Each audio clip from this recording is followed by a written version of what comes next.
तो मैं अपने लिए ये बोलूँगी कि बिहाइंड माई सक्सेस आज मैं जो भी कुछ हूँ देयर इज़ माई हस्बैंड। मैंने आज जो भी सीखा है, जो हाँ आज इस मुकाम पर मैं पहुँची हूँ, वो सब credit goes to my husband. नहीं तो मेरे लिए बिल्कुल नई फील्ड थी एक।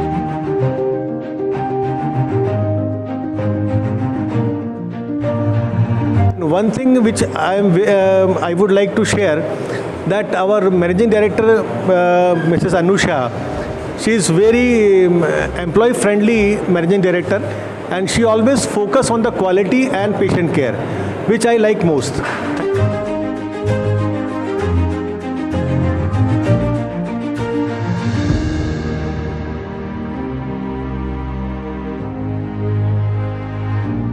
नमस्कार, स्वागत है आपका प्रखर नवनीत में। मैं बबलू सैनी। आज हम आए हुए हैं जयपुर के प्रसिद्ध ब्रेन टावर में, जो कि आप सभी को जयपुर में रहने वाले और बाहर के राजस्थान में माना जाए तो ऑल ओवर इंडिया में ब्रेन टावर काफ़ी ज़्यादा प्रसिद्ध है। और इस ब्रेन टावर को कौन चला रहा है, कौन नहीं चला रहा है, पर्दे के पीछे कौन काम करता है, जो मैनेजमेंट करने वाले हैं, जो तार से तार जोड़ कर रखते हैं, मैनेजिंग डायरेक्टर हमारे साथ में मौजूद है ब्रेन टावर की श्रीमती अनु शाह जी, जिनसे हम जानेंगे कि किस प्रकार से इनके व्यक्तित्व था, किस प्रकार से इनके जीवन की शुरुआत हुई, इतना बड़ा अस्पताल किस प्रकार से इनके साथ में कदम ताल करते हुए बना।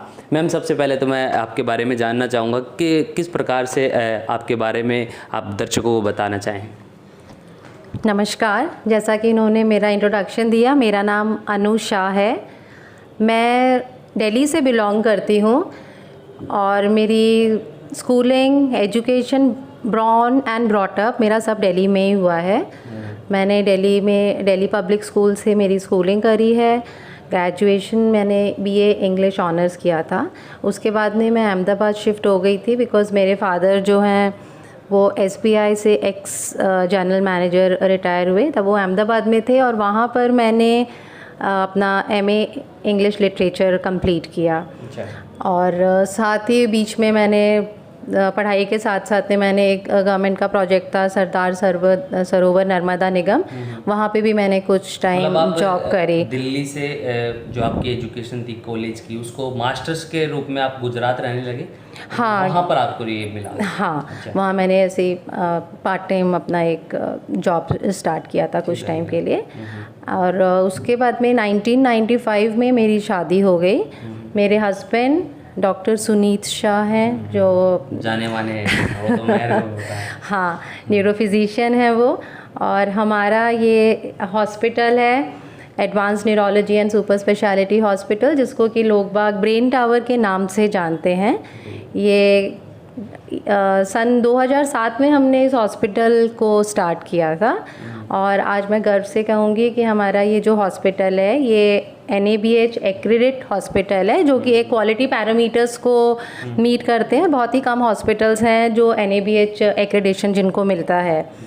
और हमारे यहाँ पर neurology, neuro medicine, neuro surgery, orthopaedics, journal medicine, physiotherapy इत्यादि सभी तरह की सेवाएं दी जाती हैं। अच्छा मैम, आप एकेडमिक में थे, जैसा कि आपने बताया कि जिस प्रकार की आपने शिक्षा की वो एकेडमिक की शिक्षा थी।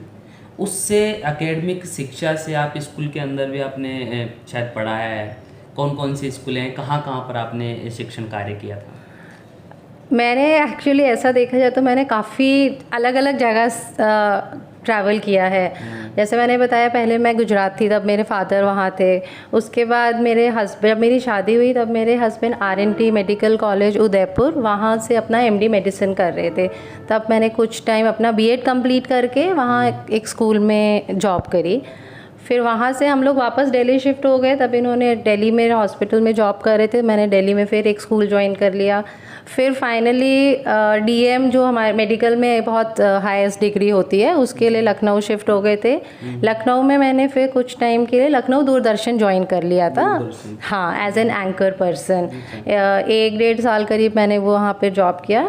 फिर फाइनली हम लोग जयपुर आ गए। फाइनल हम लोग जयपुर ही हमारा बेस था, हम लोग जयपुर शिफ्ट हो गए। जयपुर आने के बाद में भी मैंने कुछ टाइम जयपुर के एक काफ़ी फेमस स्कूल में जॉब करी, बट तब मेरी डॉटर बॉर्न होने वाली थी, तो उस चक्कर में फिर मैंने जॉब क्विट कर दिया। और फिर हमने अपना एक क्लिनिक स्टार्ट किया। मेरे हस्बैंड ने, क्या हम लोग त्यागी कॉलोनी में हमने हमारा एक क्लिनिक शुरू किया था, जो रेंटेड हाउस था, और वो गैरेज पोर्शन जो होता है एक छोटा सा 4x4 का कमरा, वहाँ से शुरुआत करी थी हमने। और तब मैंने साथ में यहाँ पर भी एक MNC कंपनी थी, उसमें मैं सीनियर सॉफ्ट स्किल्स ट्रेनर थी, और साथ में सारे MBAs, डॉक्टर्स, इंजीनियर्स, इनको स्पोकन इंग्लिश की ट्रेनिंग देती थी। वो मेरी काफ़ी अच्छा जॉब चल रहा था, बट फाइनली जब 2007 में हमने, मेरे हस्बैंड ने ये हॉस्पिटल सेटअप किया, फिर उनका ये कहना था कि बाकी जगह को छोड़ के अब तुम अपने हॉस्पिटल को ही संभालो। सो बस उसके बाद there is no looking back, मैंने अपने हॉस्पिटल को ज्वाइन किया। हाँ, जैसे कि आप एकेडमिक में थे, एकेडमिक से सीधे के सीधे मेडिकल पे आ गए। बिल्कुल। तो सारा सब कुछ चेंज हो गया। काम जिस समय संभाला अस्पताल का, क्या कुछ परिस्थितियाँ थी और किस प्रकार से संभाला?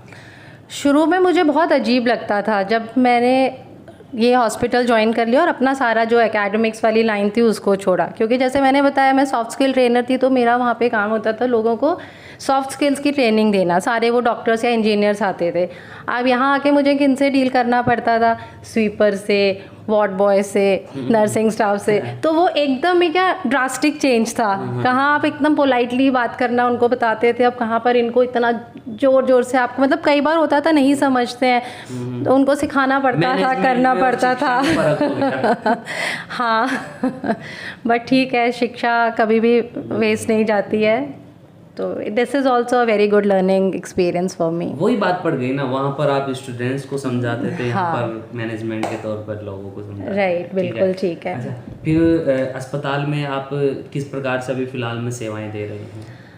मैं पेशेंट्स को पेशेंट्स को नहीं देखती हूँ, उसके अलावा बाकी मोटा मोटा सारा मैनेजमेंट मैं ही देखती हूँ। मतलब आपको मैं बता दूं कि अस्पताल में जितने भी डॉक्टर साहब यहाँ बैठते हैं, पेशेंट्स आते हैं, उनकी फाइलें तैयार होती हैं, और डॉक्टर साहब पर्ची पर जो भी कुछ लिखते हैं, सारा अस्पताल सुबह से लेकर शाम तक जो भी चलता है, उसके पीछे अगर कोई MS धोनी बनकर बैठा है तो मैडम ऐसा कह सकते हैं। वो विकेट कीपर के पीछे MS धोनी काम करता था, पूरे मैच देख, तो पूरे 11 के 11 को संभालता था। वो मैनेजमेंट आपका?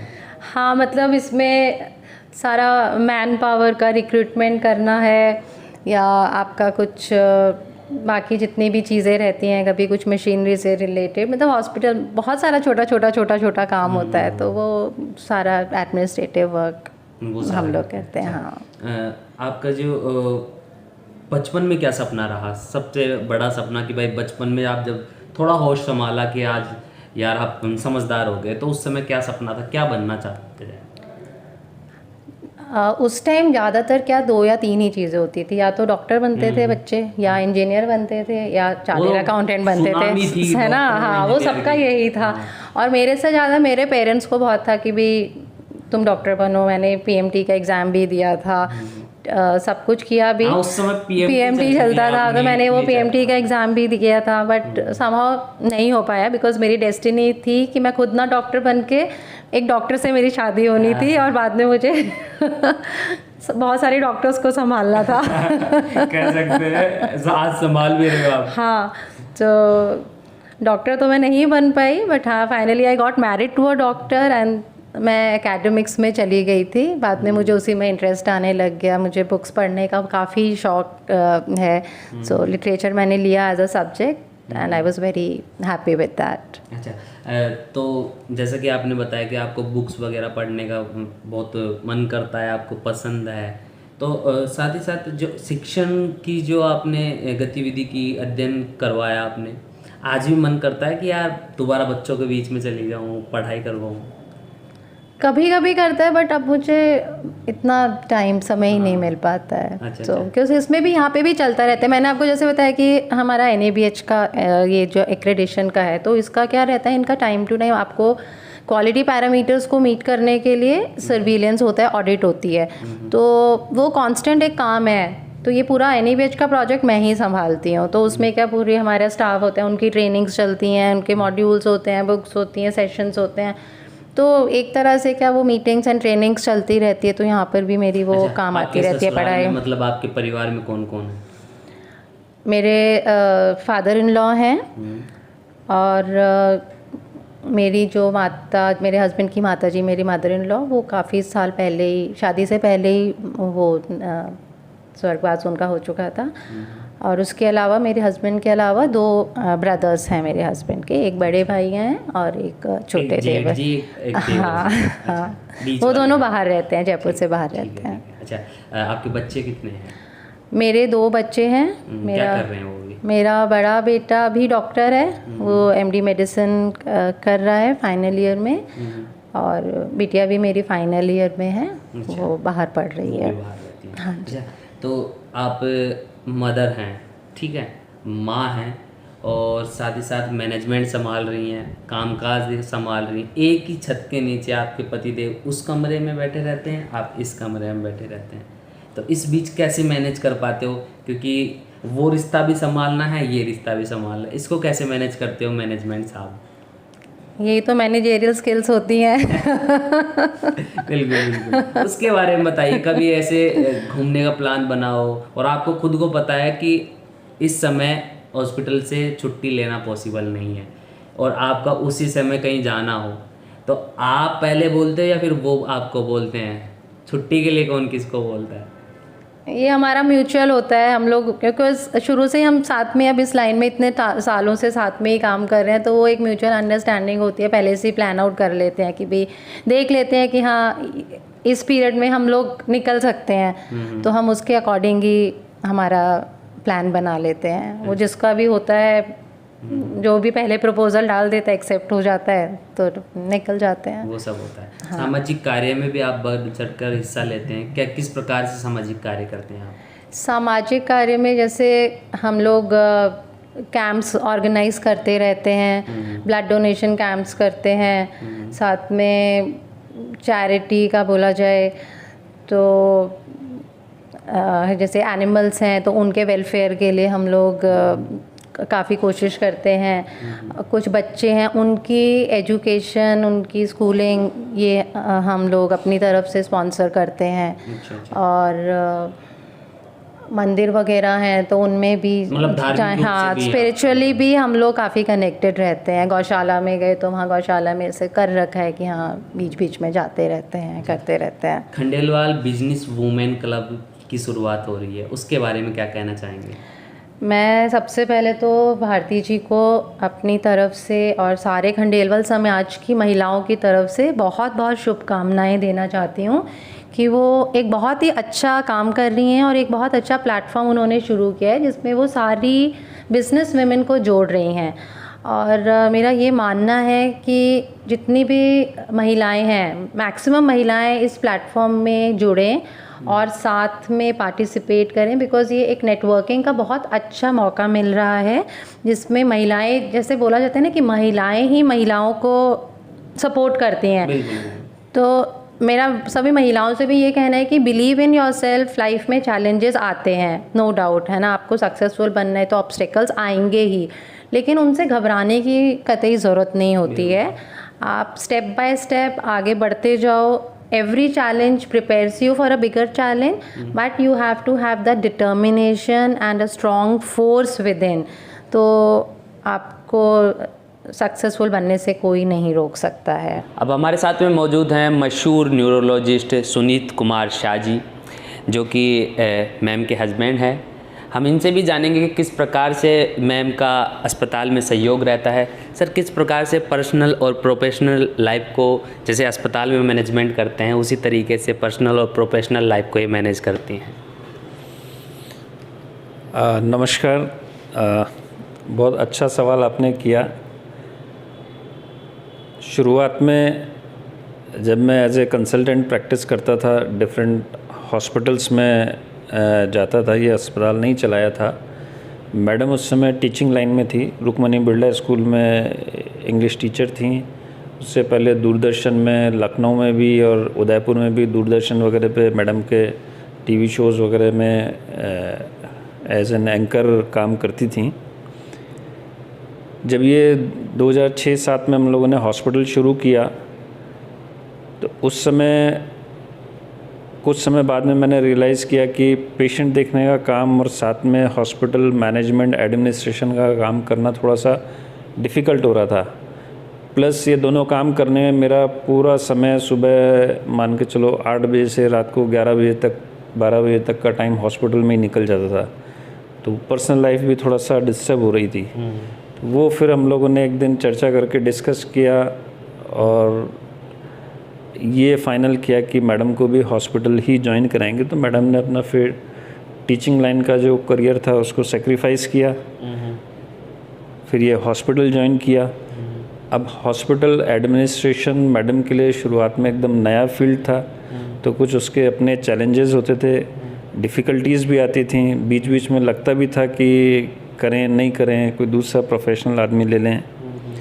बट स्लोली मैडम सीखती गई और एक्सपर्ट होती गई और आज स्थिति ये है कि मैं सिर्फ हॉस्पिटल में पेशेंट्स देखने का काम करता हूँ एज ए क्लिनिशियन, और बाकी hospital administration and management completely madam ही देखती हैं। कोई भी स्टाफ रिक्रूट करना हो, अपॉइंट करना हो, कोई भी मटेरियल परचेज़ है, मैन पावर है, ये सारा काम जो है मैडम खुद ही देख रही हैं। मतलब अस्पताल की जड़ की संभाल करती है। जड़ के अब तो पूरा अस्पताल ही मैडम ही संभालती हैं। अच्छा। अब तो हम तो एक तरह से एम्प्लॉय हो गए हैं हॉस्पिटल में। अब मेरा रोल छोटा हो गया, मेरा रोल पेशेंट मैनेजमेंट का रह गया है। पेशेंट मैनेजमेंट के अलावा क्लिनिकल सर्विस बोलते हैं हम लोग इसको, इसके अलावा जितना भी नॉन क्लिनिकल वर्क है, चाहे फाइनेंस से रिलेटेड हो, चाहे एडमिनिस्ट्रेशन से रिलेटेड हो, डे टू डे की बहुत समस्याएं आती हैं हॉस्पिटल में। कभी ये टूट हो गई, कभी पानी की समस्या हो गई, कभी लाइट की समस्या हो गई, कभी जनरेटर ख़राब हो गया, कभी स्वीपर्स नहीं आए, कभी हाउस कीपिंग स्टाफ की प्रॉब्लम हो गई। अब ये सारे काम मैडम ही देखती हैं। हाउस कीपिंग कॉन्ट्रैक्ट किसको देना है, सिक्योरिटी कॉन्ट्रैक्ट किसको देना है, नर्सिंग स्टाफ कितनी रिक्वायरमेंट है, कौन अपॉइंटमेंट करना है, ऑल ओवर सारा मैनेजमेंट मैम ही देखती है। हाँ, तो उसका सबसे बड़ा एडवांटेज, 2 एडवांटेज मैं बोलूँगा। नंबर 1, मैं पीस ऑफ माइंड से अपना क्लिनिकल काम कर पाता हूँ। मेरा पूरा कंसंट्रेशन पेशेंट मैनेजमेंट में रहता है, बीच बीच में डिस्टर्ब नहीं होता। आप सोचो, आप पेशेंट देख रहे हो सीरियस, और बीच में कोई आके बोल रहा है साहब उधर लाइट नहीं आ रही, या वो स्वीपर नहीं आया, वो कंप्लेंट हो रही है, तो नेचुरली आपका डिस्ट्रैक्शन होता है। तो एक तो सबसे बड़ा एडवांटेज है कि मैं पीस ऑफ माइंड से पेशेंट केयर को इम्प्रूव कर पा रहे हैं, उस पर पूरा ध्यान दे पा रहे हैं। दूसरा जो सबसे बड़ा एडवांटेज है कि हमारी पर्सनल लाइफ अफेक्ट नहीं होती। अब मैडम भी फुल टाइम हॉस्पिटल में रहती है, तो हमारा पर्सनल टाइम भी यही है और प्रोफेशनल टाइम भी यही है, तो हमको कभी ये फील नहीं होता कि हमारी पर्सनल लाइफ को डिस्टर्ब हो रही है। हम साथ साथ हॉस्पिटल आते हैं, साथ साथ घर चले जाते हैं। अब मेरे को रात को 11 बजे तक भी नहीं रुकना पड़ता, टाइम से आता हूँ, टाइम से चला जाता हूँ। चलो, आपने तो मैम की तारीफ़ कर दी, लेकिन अब मैं मैम से भी जानना चाहूँगा, मैम किस प्रकार से आप अस्पताल में, ये बता तो रहे हैं कि आपने संभाल लिया, सेक्रीफाइस किया, लेकिन इनका आपके जीवन में क्या योगदान है, आप बताइए। आपने वो सुना होगा ना कि behind every successful man there is a women, है ना। तो मैं अपने लिए ये बोलूँगी कि बिहाइंड माय सक्सेस, आज मैं जो भी कुछ हूँ, देयर इज़ माय हस्बैंड। मैंने आज जो भी सीखा है, जो हाँ आज इस मुकाम पर मैं पहुँची हूँ, वो सब credit goes to my husband. नहीं तो मेरे लिए बिल्कुल नई फील्ड थी। एक होता है ना, आपका एक मेंटोर होता है, तो उसी तरह से मुझे शुरू में बहुत गाइड किया, हर चीज़ के लिए मुझे बताते थे इस काम को ऐसे करना चाहिए, इसको ऐसे करना है। कई बार हमारे आर्गुमेंट्स भी हो जाते थे, बट ये है कि हाँ अब मैं इंडिपेंडेंटली सारा कुछ संभाल लेती हूँ। और डॉक्टर साहब का उसमें मेरे को बिल्कुल भी किसी तरह का भी मुझे कभी इंटरफेयर नहीं करते कि तुमने ये काम ऐसे क्यों कर दिया, इसको क्यों कर दिया। ही ट्रस्ट माई डिसीजन कि ये कर रही है तो ये ठीक है। So without his support I would not have been what I am today. So and घर के फ्रंट में भी इन्होंने बहुत मेरे को हेल्प करते थे, बिकॉज़ कोई भी जो महिला है वो सक्सेसफुल तभी होती है, क्या होता है, एक प्रोफेशनली एक पर्सनल। तो आप प्रोफेशनली ठीक है आप सक्सेसफुल हो जाओगे, बट आपका अगर पर्सनल फ्रंट पे आप को पीस ऑफ माइंड नहीं है तो फिर मैं उसे सक्सेसफुल नहीं मानती हूँ। दोनों तरफ से बैलेंस होना चाहिए। तो घर की तरफ से भी मुझे कभी ऐसा नहीं होता है कि मेरे मतलब घर में भी चाहे हो तो हम लोग म्यूचुअली हर चीज़ को करके एक साथ मिल के करते हैं। So I give the whole credit to him. Thank you.